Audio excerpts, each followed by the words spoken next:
Bonjour à tous et bienvenue dans ce nouveau épisode de Éclat d'âme. Aujourd'hui, nous allons explorer un sujet à la fois ancien et d'une actualité brûlante, la méditation de pleine conscience. Plus qu'une simple technique de relaxation, la méditation de pleine conscience est une pratique qui a traversé les siècles et que la science moderne a largement validée pour ses effets profonds sur notre bien-être physique et mental. Dans ce podcast, nous allons découvrir ensemble ce qu'est la pleine conscience, quels sont ses bienfaits scientifiquement prouvés, comment elle agit sur notre cerveau et comment nous pouvons l'intégrer dans notre vie quotidienne. Alors, installez-vous confortablement et laissez-vous guider dans ce voyage vers une meilleure compréhension de vous-même et de votre esprit. Qu'est-ce que la méditation de pleine conscience ? La méditation de pleine conscience ou mindfulness est une pratique qui consiste à porter une attention intentionnelle et non jugeante au moment présent.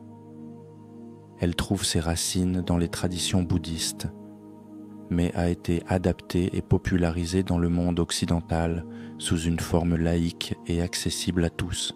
Il ne s'agit pas de faire le vide dans son esprit, mais plutôt d'observer ses pensées, ses sensations corporelles et son environnement avec une attitude d'ouverture et de bienveillance.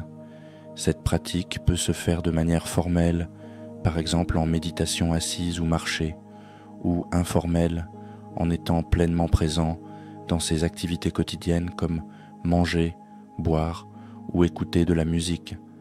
L'objectif est de cultiver une capacité à rester ancré dans l'instant, ce qui permet de mieux gérer le stress, les émotions et les distractions mentales. Les bienfaits scientifiquement prouvés de la méditation de pleine conscience. Réduction du stress et de l'anxiété. De nombreuses études montrent que la méditation de pleine conscience réduit significativement le stress et l'anxiété. Une méta-analyse a révélé une diminution de 5 à 10% des syndromes anxieux après 30 à 40 heures de pratique. Une autre étude a observé une réduction de 50% des symptômes psychiatriques et de 70% de l'anxiété chez des populations urbaines souffrant de troubles variés après un programme de 8 semaines de méditation. Amélioration de la santé mentale et prévention des rechutes dépressives. La méditation est également efficace pour réduire la dépression et prévenir les rechutes. Une étude a montré que 64% des personnes qui méditent ne rechutent pas dans la dépression, contre 22% pour celles qui ne méditent pas. De plus, la méditation améliore la régulation émotionnelle et la résilience face aux difficultés de la vie. Effet sur le cerveau et la neuroplasticité. Les recherches en neurosciences ont démontré que la méditation induit des modifications structurelles et fonctionnelles dans le cerveau. Elle augmente la matière grise dans les zones liées à l'attention, à la concentration et à la régulation émotionnelle. Par ailleurs, elle réduit l'activité de l'amygdale, responsable de la gestion de la peur et du stress, ce qui explique en partie ses effets apaisants. Amélioration des fonctions cognitives et de la concentration. La méditation améliore la capacité à rester concentré, à gérer les distractions et à prendre des décisions plus sages. Des études montrent une amélioration des fonctions exécutives, de la mémoire de travail et de la flexibilité cognitive chez les méditateurs réguliers. Bienfaits physiques. Outre les effets mentaux, la méditation agit aussi sur le corps.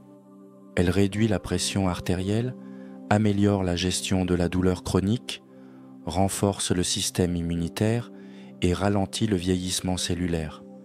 Elle est également utilisée dans la gestion des addictions et des troubles du sommeil. Témoignages et expériences vécues.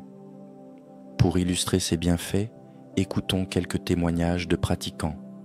Anne D., une méditante régulière, décrit la méditation comme un moment de paix et de présence à soi-même, qui lui a permis de mieux gérer ses émotions et de réduire son stress. Elle souligne que la méditation ne consiste pas à faire le vide, mais à accueillir tout ce qui se présente sans jugement. Philippe Johanna, un autre pratiquant, évoque la méditation comme un retour à la maison, une reconnexion avec soi-même. Il partage comment cette pratique lui a apporté calme, créativité et une meilleure gestion des émotions. Enfin, un participant à un programme de méditation de pleine conscience de 8 semaines décrit cette expérience comme un saut intense et doux dans la pleine conscience du quotidien, lui permettant de mieux gérer ses pensées et ses émotions. Comment intégrer la méditation de pleine conscience dans sa vie quotidienne? Pour commencer, il est conseillé de pratiquer régulièrement, même si ce n'est que quelques minutes par jour.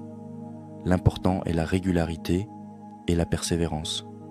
On peut s'asseoir dans un endroit calme, le dos droit, et porter son attention sur sa respiration ou sur les sensations corporelles.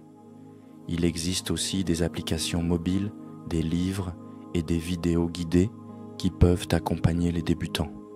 L'idée n'est pas de réussir, mais simplement d'être présent et bienveillant envers soi-même.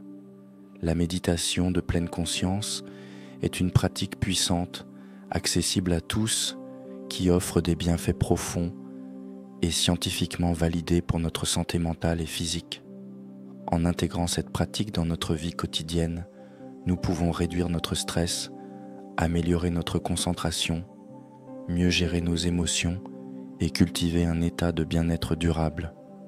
Alors, pourquoi ne pas essayer?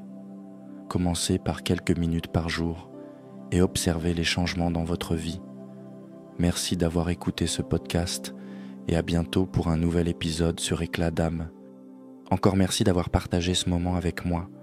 Si cette vidéo vous a inspiré ou touché, n'hésitez pas à laisser un j'aime et à vous abonner pour ne pas manquer les prochaines explorations. Votre soutien me permet de continuer à créer du contenu qui nourrit l'esprit et le cœur. À très bientôt pour de nouvelles aventures.